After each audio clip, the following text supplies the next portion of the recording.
Buenas tardes, profe. Buenas tardes, licenciado, ¿cómo está?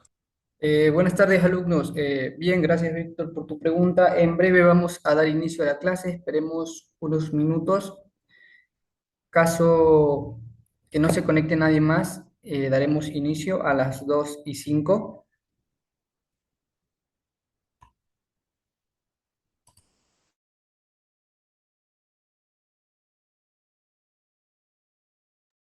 Ok, licenciado.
Ok, buenas tardes, alumnos. Vamos a dar inicio a la clase. ¿Me confirman cuando puedan visualizar la pantalla?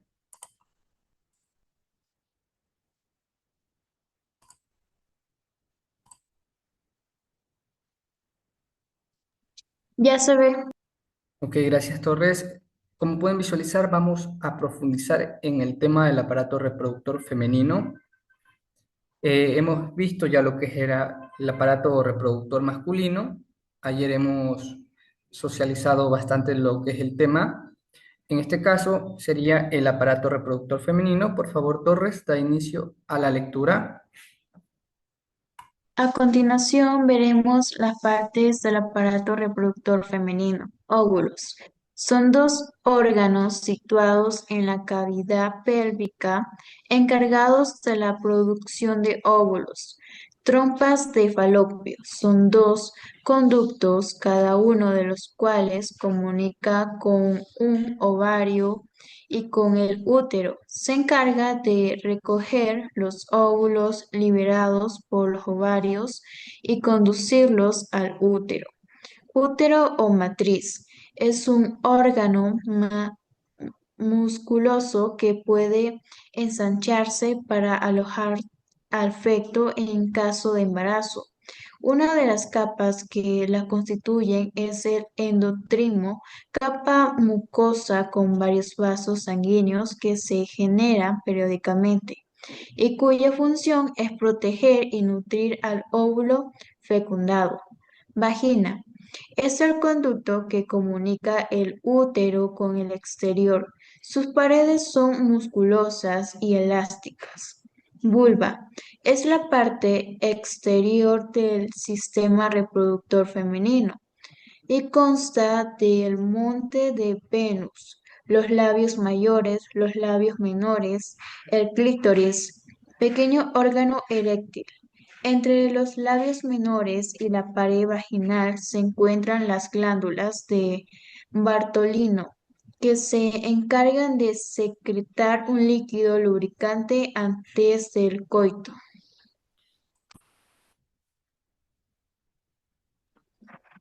La formación de óvulos. Las células precursoras de los óvulos se encuentran en los ovarios de la mujer desde su nacimiento. Estas células precursoras interrumpen su desarrollo durante aproximadamente 12 años, momento en el que comienza la maduración del aparato reproductor femenino. A partir de este momento tienen lugar de forma cíclica la ovulación y la menstruación. La ovulación, una de las células precursoras madura hasta dar lugar a un óvulo que sale del ovario y es recogido por la trompa de falopio.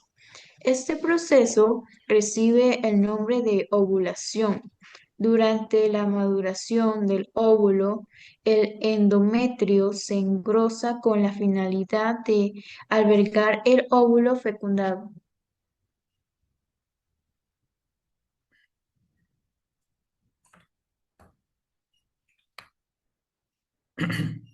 Aparte de lo que ya mencionó Torres, tenemos la sección de las glándulas mamarias. Ya conocemos en sí que tienen la función de producir y segregar o hacer lo que sería la leche para alimentar al recién nacido. Por este motivo puede considerarse que forman parte del sistema reproductor femenino.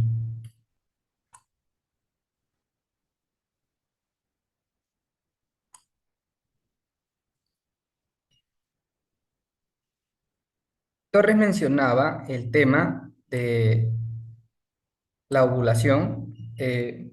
Nos indica el libro que si no es fecundado, el óvulo tiene una vida muy corta y muere en el caso de 24 horas. La ovulación determina el ciclo ovárico, que es el tiempo que transcurre o transcurrido entre lo que es la maduración de un óvulo y la del siguiente. La duración media del ciclo ovárico es de 28 días. Tenemos la menstruación. Si no se produce la fecundación, unos 14 días después de la liberación del óvulo, el endometrio se desprende. Esto provoca lo que es una hemorragia denominada menstruación, la que dura aproximadamente 4 días y consiste en la expulsión por lo que es la cavidad ya mencionada, vagina, y se expulsa lo que es sangre, otros componentes que forman el endometrio. La expulsión es más intensa en los primeros días y poco a poco se va deteniendo. La menstruación determina el ciclo endometrial, que es el tiempo que transcurre entre el inicio de una menstruación y el inicio de la siguiente. la menstruación se origina alrededor de 14 días después de lo que es la ovulación. Tenemos un esquema en el cual se muestra la interrelación entre el ciclo o los ciclos ovárico y el endometrial, teniendo en cuenta una duración de 28 días.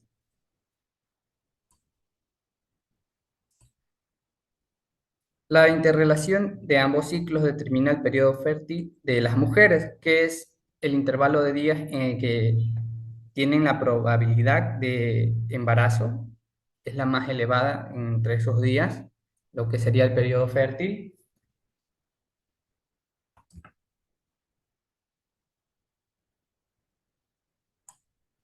Y pues este cálculo se tiene en cuenta pues que de un lado el óvulo liberado sobrevive lo que son 24 horas y por otro lado los espermatozoides sobreviven hasta 72 horas en el aparato reproductor femenino. Por tanto, el periodo fértil está comprendido entre 3 días antes y un día después de la ovulación. La edad fértil de las mujeres se inicia con la primera menstruación a partir de los 12 a 14 años aproximadamente. Y pues entre los 45 y los 50 los ovarios dejan de madurar, o sea que entran en un proceso llamado menopausia, cesan las menstruaciones y comienza lo que es el periodo denominado menopausia, como lo indica el texto, que inicia desde los 45 y finaliza en los 55 años de las mujeres.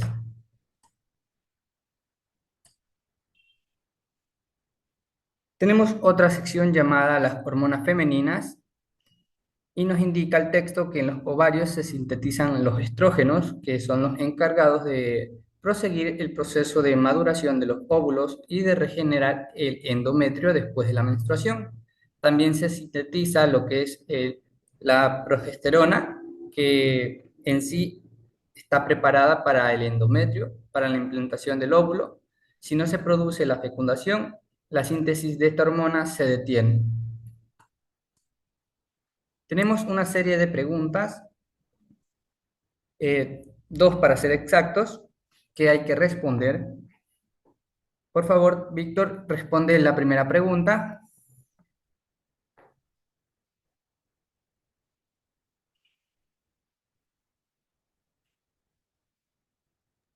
Claro que sí, licenciado. Pues los órganos del sistema reproductor femenino, la locación y su función,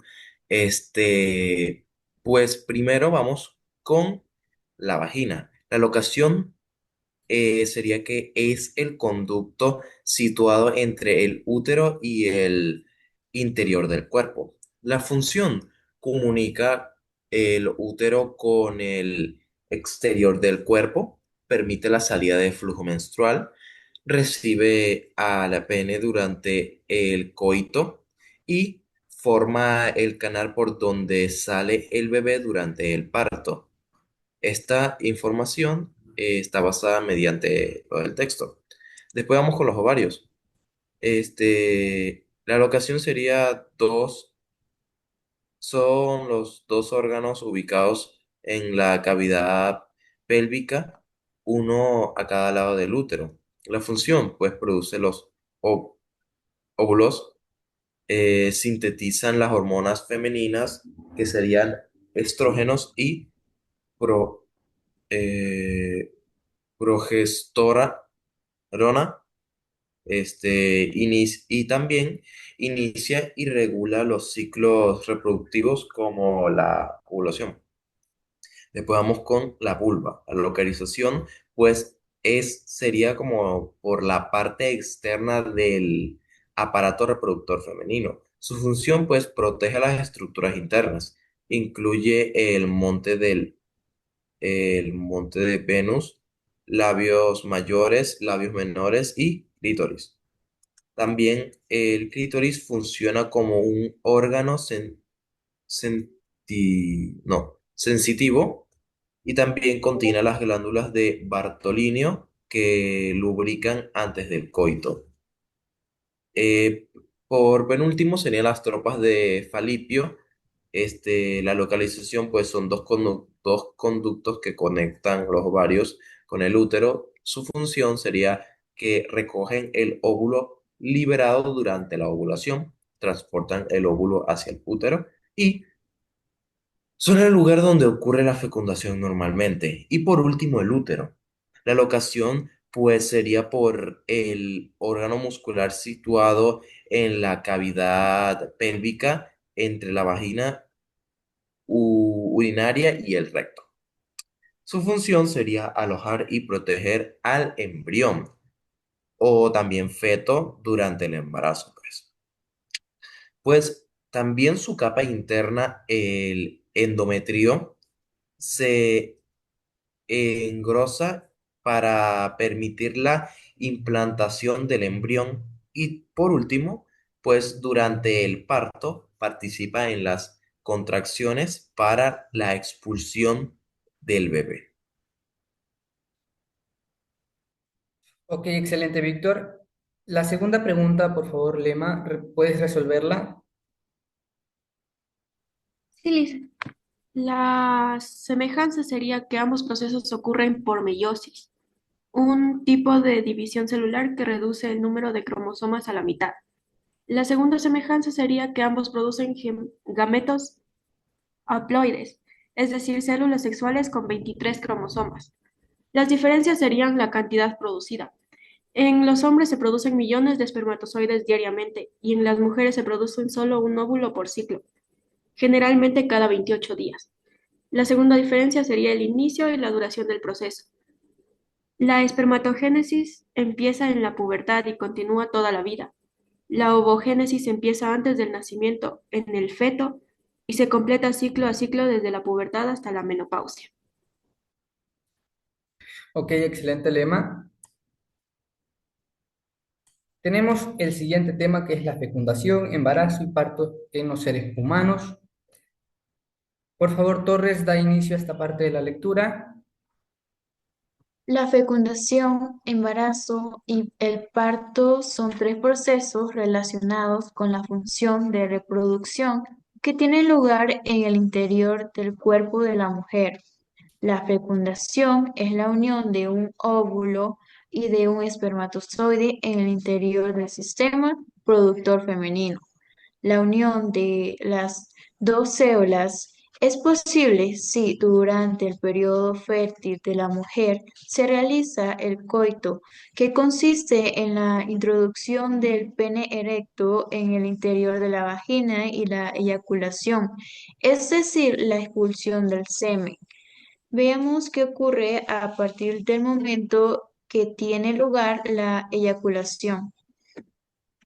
En una eyaculación se liberan entre 200 y 300 millones de espermatozoides que quedan depositados en la entrada del útero de la mujer. A partir de este momento, los espermatozoides avanzan hacia las trompas de falopio gracias a los movimientos de su cola. Unas decenas de espermatozoides consiguen llegar a las trompas de falopio.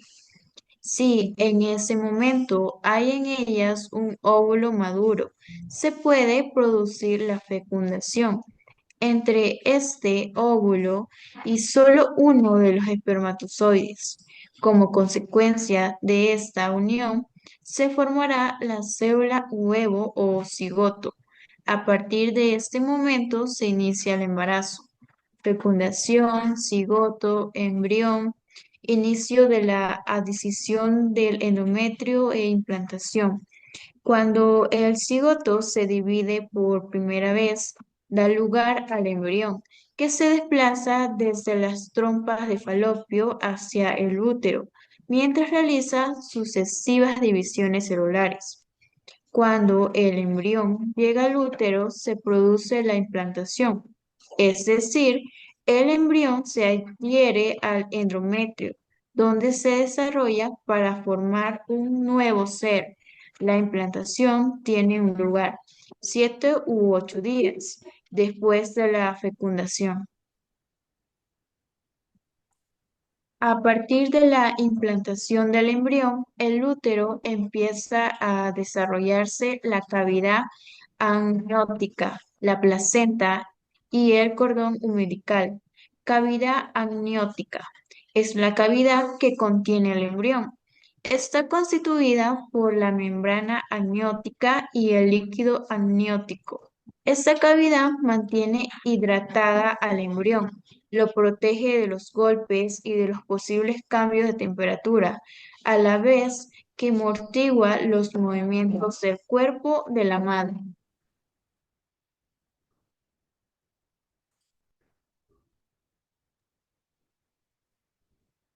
Placenta es un órgano situado en el interior de la membrana amniótica y su función es comunicar el sistema circulatorio de la madre y del embrión. También actúa como filtro de microorganismos o sustancias nocivas. Cordón umbilical. Es un tubo largo y flexible que une el ombligo del nuevo ser con placenta. Contiene en su interior dos arterias y una vena. El embrión recibe a través de estas arterias los nutrientes y el oxígeno que contiene la sangre de la madre. Las sustancias tóxicas como el dióxido de carbono pasan a través de la vena hacia la placenta, donde la sangre que de la madre lo recogerá para ser eliminadas. Hasta el último tramo del primer trimestre hablamos de embrión. Cuando se empieza a diferenciar las principales estructuras anatómicas, el embrión pasa a denominarse feto hasta el final del embarazo.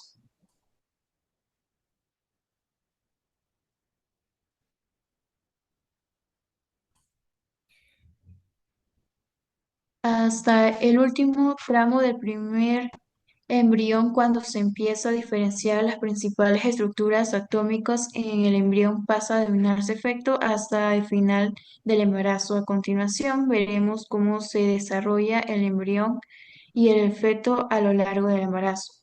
Primer trimestre. Se empieza a diferenciar la mayor parte de los órganos. Por ejemplo, se forma el sistema nervioso, el corazón, los dedos de las manos y pies, etc. Al final del trimestre, el embrión pesa unos 20 gramos y mide unos 10 centímetros. Tiene aspecto humano y empieza a moverse. 2.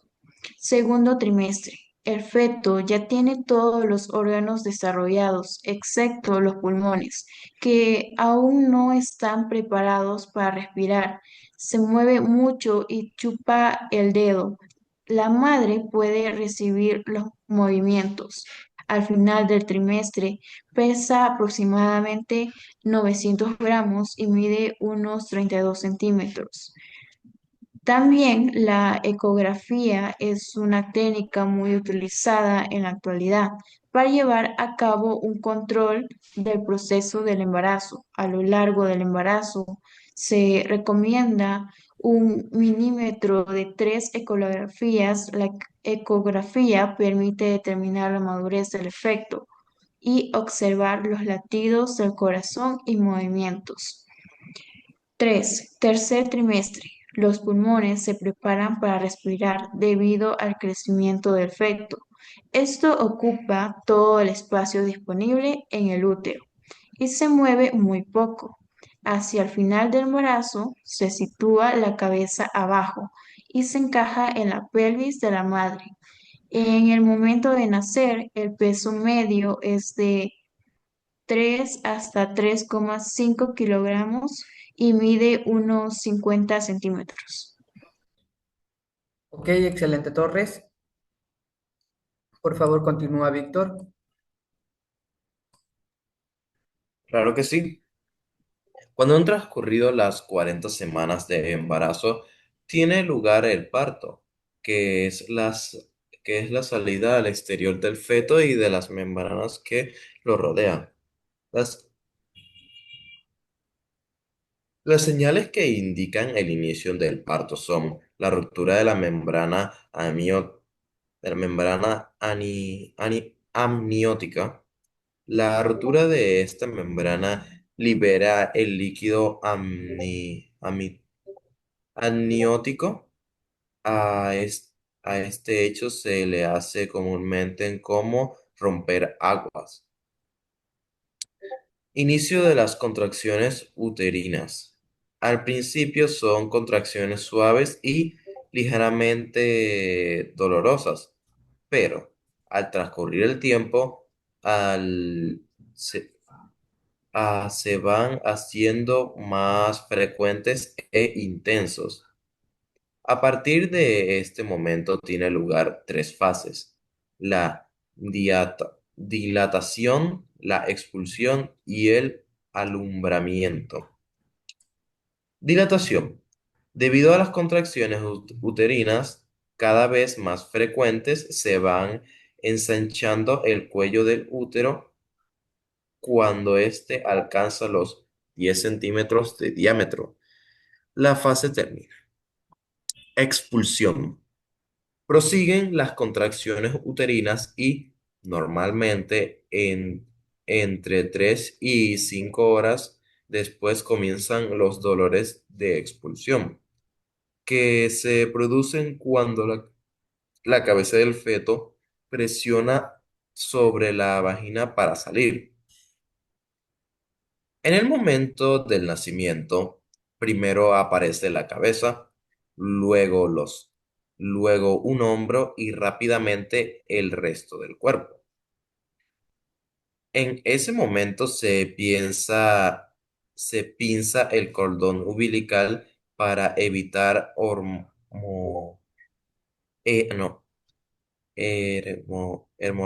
hemorragias y después se corta. Alumbramiento. Consiste en la expulsión de la placenta. Tiene lugar minutos después de la salida del feto.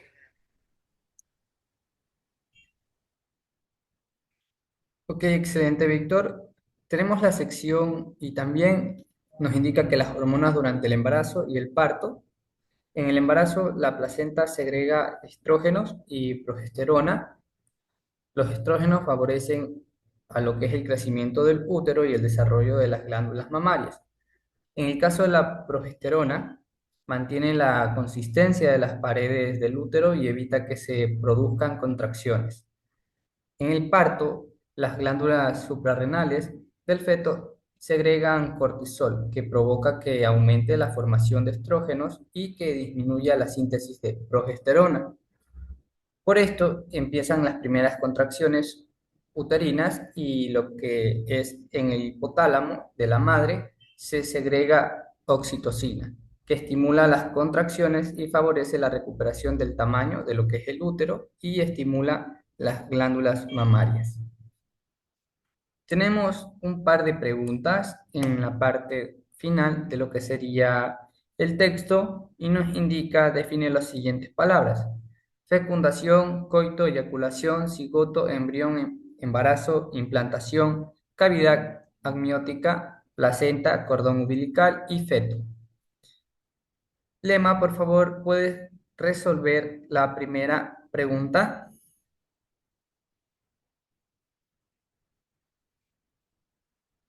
Sí, Licen. Primero sería la implantación. Segundo, la fecundación. No, la primero la fecundación, después el coito, la eyaculación, el cigoto, el embrión, embarazo, implantación, cavidad amniótica, placenta, cordón umbilical y feto. Ok, pero ¿cuál sería la definición de esos procesos?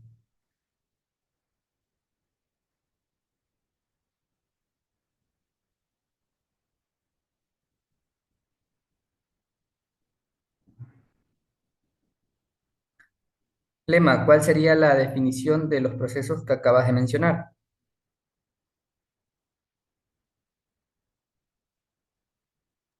O sea, de cada palabra tengo que decir la definición. Correcto, porque son terminologías, por ejemplo, la fecundación conocemos que es el proceso en el cual se comienza a formar los espermatozoides y en el caso de la mujer, el ovario.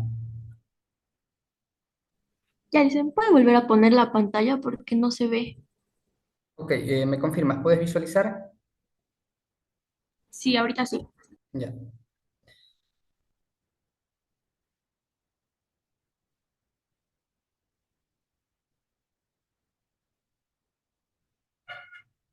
Ya, la fecundación es la unión del óvulo y el espermatozoide para formar el nuevo ser. El coito es el acto sexual que realiza la pareja.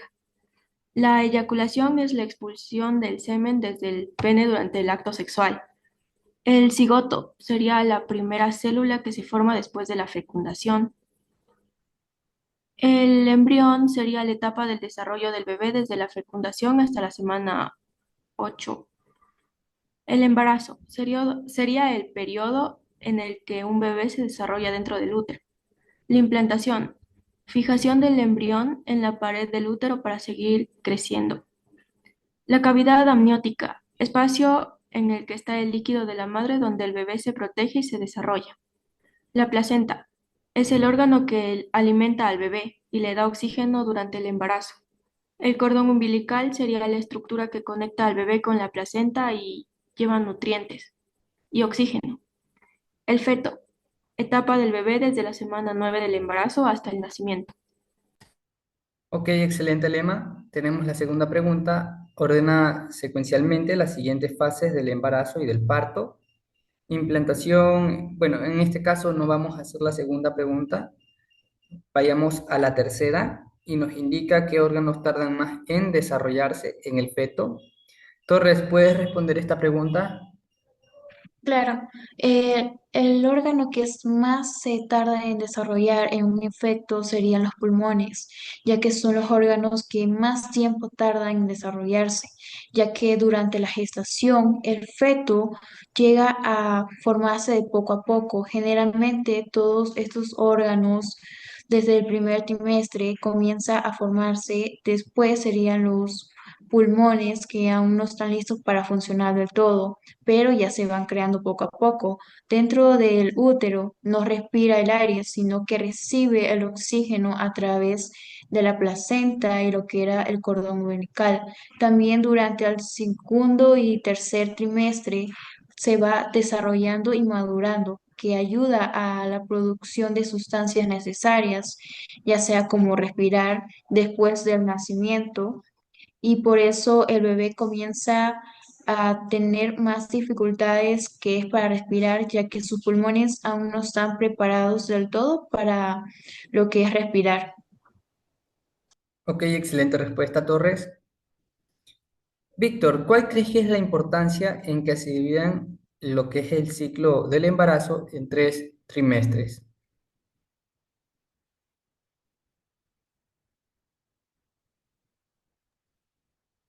Lleva la importancia en que se dividen, El embarazo en 3 trimestres.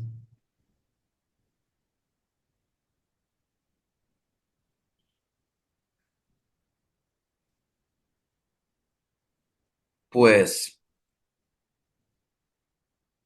pues la importancia de dividir el embarazo en 3 trimestres, pues puede ser, la verdad, la, yo creo que primero como que facilita el seguimiento a lo que es el desarrollo del bebé. Por ejemplo, cada trimestre representa lo que es una etapa clave. Por ejemplo, ya visto en el texto, en el primer trimestre es la formación de los órganos principales del embrión. En el segundo, el desarrollo sería, en el segundo trimestre sería el desarrollo y el crecimiento del feto, que se mueve sus extremidades en sí. Y ya como la tercera fase o trimestre, pues sería como la maduración de los órganos, especialmente como mencionó mi compañera Mayerly, los pulmones y la preparación en sí como para el nacimiento. También lo que es importante es como que permite lo que es la identificación de riesgos específicos, pues en cada trimestre me imagino, bueno, no me imagino, tiene un riesgo distinto. Por ejemplo, puedo dar en la primera etapa, pues es la mayor probabilidad de lo que es aborto de la manera espontánea. En el segundo, pues los posibles problemas de lo que es del crecimiento o la placenta. Y del tercero, pues el riesgo del parto, que el riesgo del parto prematuro o complicaciones como la preeclampsia, etcétera, etcétera. Y también, pues, también como es importante como la organización de las pruebas y controles médicos. Pues la división de estos 3 trimestres indica cuando realizar, por ejemplo, una ecografía, tanto como análisis de sangre. ¿Qué más? Tamizajes genéticos y controles importantes. Por ejemplo, lo que puede ser una primera ecografía, que sería en el primer trimestre, la determinación del sexo de lo que es el feto, que si es niña o niño, a partir de lo que es el segundo trimestre, y la preparación de lo que es el parto, que ya eso va con el tercer trimestre. También lo que es que ayuda a la madre para entender lo que es los cambios en lo que es en su propio cuerpo. Pues cada trimestre eh, viene con síntomas distintos. Por ejemplo, en el primero se perciben náuseas y cansancio. En el segundo la mayor es como mayor energía y movimientos fetales. Y en el tercero lo que es el peso, molestias y preparación de lo que es para el parto, ya mencionado. Y yo creo que también sería importante como la mejoración y la planificación del parto, obviamente. Al estar dividido como en 3 trimestres, pues los médicos se les hace más fácil lo que es vigilar cómo se posiciona el bebé, detectar cuando está maduro para nacer también y preparar como que a la madre también físicamente y lo que es también emocionalmente, que eso es importante. Y yo creo que por eso es, no creo, pienso que esas son las importancias de dividir el embarazo en estos 3 trimestres. Ok, excelente respuesta, Víctor. Vamos a explicar la tarea si no tienen alguna pregunta. No, Todo claro. lo he entendido. Excelente. Pasemos a la actividad en clase. Como pueden visualizar, son 3 preguntas hechas a base de lo que hemos visto en la clase del día de hoy. Son Ok, estas tres licenciado. preguntas. Sí, dime, Víctor. No, que entendido. Ok, perfecto. Pasemos a la actividad en casa. Para ello van a hacer una investigación, utilizar normas APA de séptima edición, importante, sobre los avances tecnológicos como la ecografía. Han mejorado lo que es el control del embarazo, ya mencionado por Víctor, y pues cómo ha beneficiado la salud materno-feto, o sea, de la madre y del feto o niño. Esa sería la actividad en casa, alumnos. ¿Tienen alguna pregunta? No, no. Todo No, entendido. está claro. Perfecto, alumnos. Damos por finalizada la clase del día de hoy. Ha sido un gusto. Si tienen alguna consulta que desean realizar, pueden hacerlo mediante la plataforma. Tengan un excelente fin de semana. Nos vemos el día lunes